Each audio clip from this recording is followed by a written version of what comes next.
10 Senate Democrats voted to give up all of their leverage and refused to use the filibuster to stop a budget bill crafted basically by the monopoly man that is a direct wealth transfer from the poorest, the sickest, and the hardest working Americans to the ultra wealthy, making way for a $4.5 trillion tax break for the wealthy that makes permanent Donald Trump's 2017 tax cuts. Yeah, this shit is crazy. I'm still a little bitter, dude. I'm not going to lie to you. I am still a little bitter about the fucking Chuck Schumer shit, about them voting for cloture and making it so they could pass that bill with a fucking majority vote. Dude, I am fucking bitter, bro.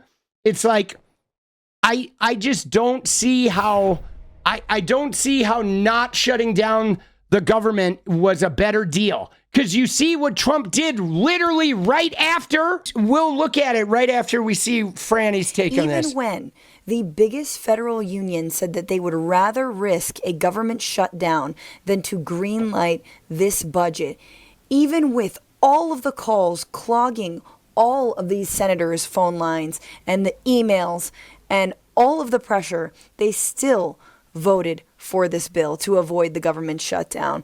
Look, how they fight against fascism is how we know they fight for us, meaning not well.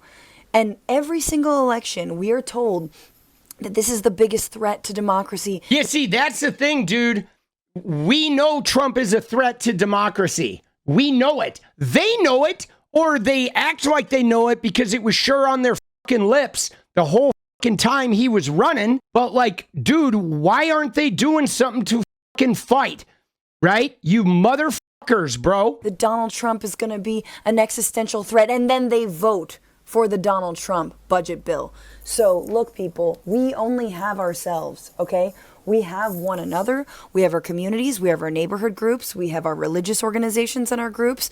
We have organizations like Working Families Party. Like dude, we got a Molotov fucking cocktail!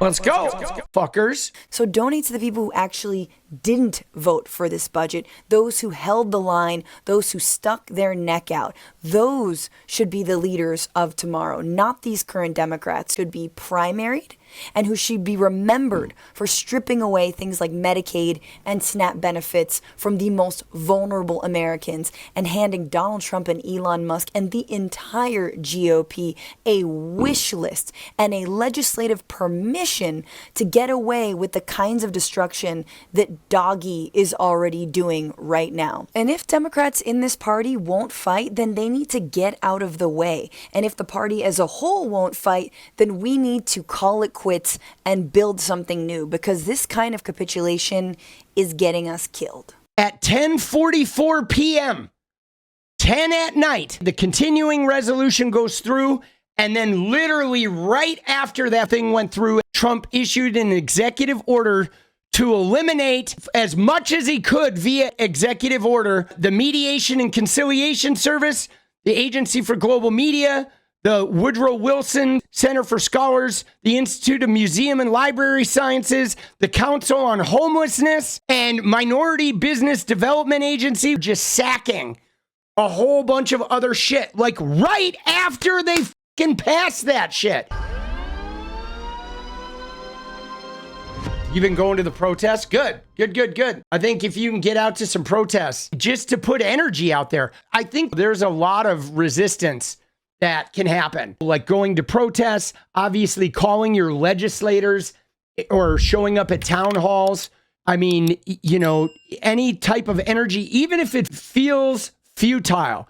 And I've said this before, whether Trump and his cronies achieve a deep level of fascism or not, the goal of the fascists is to dull your sense of resistance down and to wear you out to where you are just defeated and they can just dump all their shit.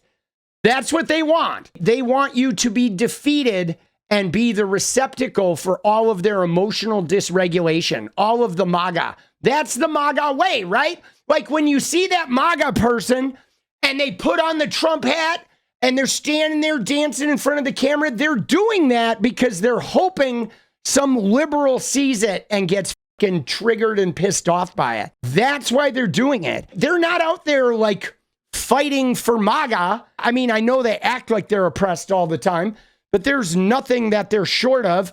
You see them. They've got RVs parked in the driveway, brand new cars, high ceiling kitchens with islands, impeccable $300 nail salon, fucking perfect manicures.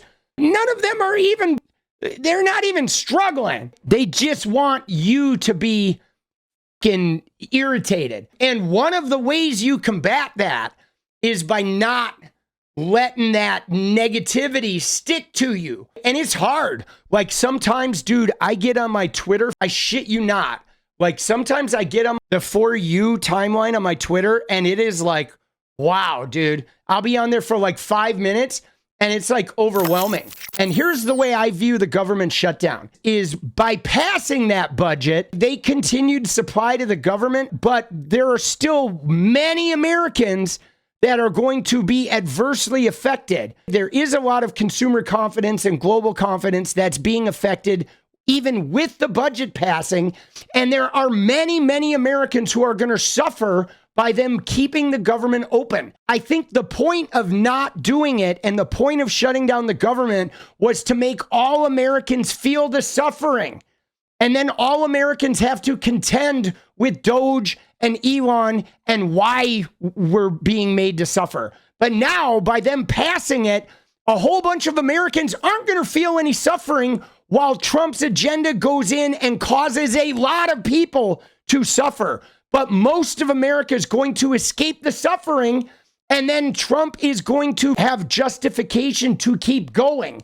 When in fact, the biggest way to make people realize how bad it's getting is forcing a situation where everybody feels the effects of what Trump is trying to do instead of it lumping in. That's my take on it. That to me was the whole point. Let the whole country feel the pain that like a significant portion of the country are feeling. Because everybody from these agencies that are getting shuttered or the people that required that USAID funding all around the country, like when you look at this shit, the New York Times did an article where they looked at like the people in danger. Some estimates with the AIDS and the food and vaccine and malaria and tuberculosis help that there's a potential for like 2.5 million deaths with USAID being unfunded. And now, while the right wingers are celebrating the closing of USAID, there's millions of people around the world that are going to be forced into suffering suddenly. And that's the problem. While the right wingers are laughing about USAID and they're cheering on Doge, all the people that are losing their jobs in the government, the veterans that are losing their jobs, they're all getting booted out. They don't have any jobs. There's millions of people affected by USAID. And so the whole point of that government shutdown was to launch the whole country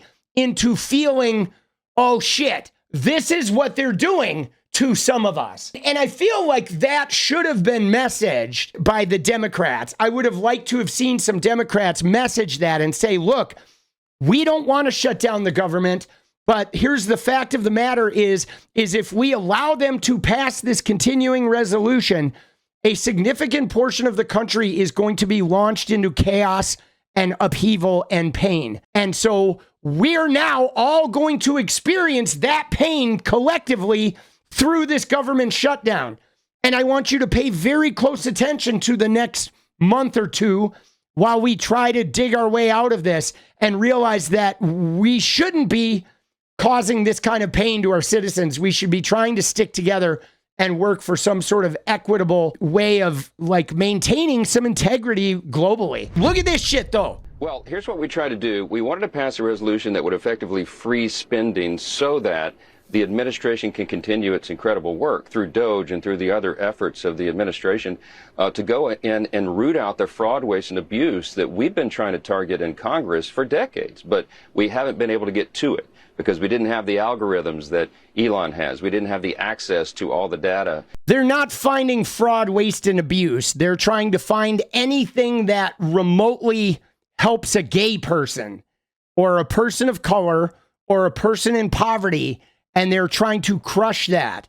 and eliminate that. That is all they're after. These religious fucks, bro. That's all they are after, dude. They literally want to eliminate any help worldwide for a gay person, for a trans person, for people of color, or the poor.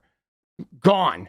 No money spent. But here we go. This is interesting here. Judge John Bates ruled last week that a member of Doge must testify in a case challenging the group's access at the CFPB. Bates said the deposition would be necessary to determine the contours of the agency actions that plaintiffs challenge. Musk has repeatedly called for Bates to be impeached, describing him as an evil judge.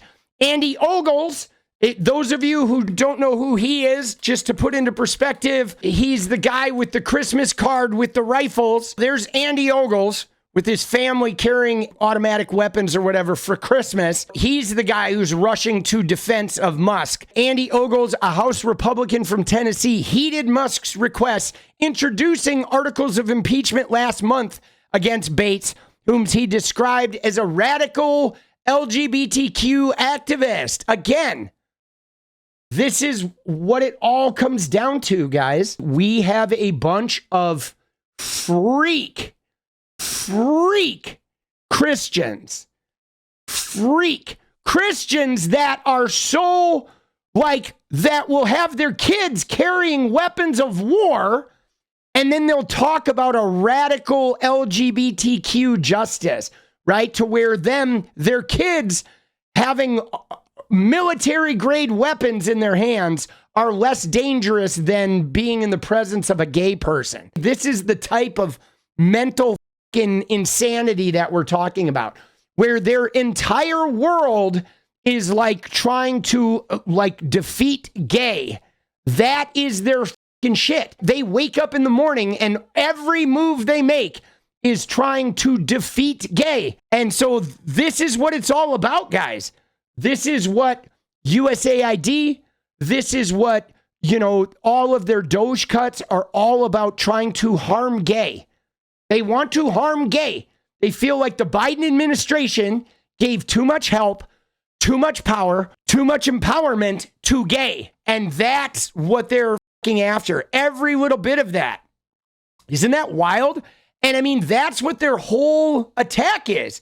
That's what all of this, the algorithms, Musk's algorithms are trying to find gay. That's what the algorithms are looking for. They're looking for gay. One other thing, guys. What the fuck happened to Mike Johnson's face? He's doing the bronzer. Did he get the Laura Trump Botox, or did they beat the shit out of this guy? Oh, Trumpy, I'm sorry. I'm not doing a good enough job. Oh, Trumpy. Dude, we are indeed living in the worst timeline.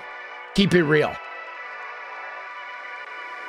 What is up, guys? Thank you so much for watching. If you like the video, you want to support independent resistance media, you know what to do. Drop that sub, hit the like button, and please share it. And we do love our members, so if you want to become a member, it's another really great way to support. Thanks again for everything, guys. I'll see you next time. Let's go.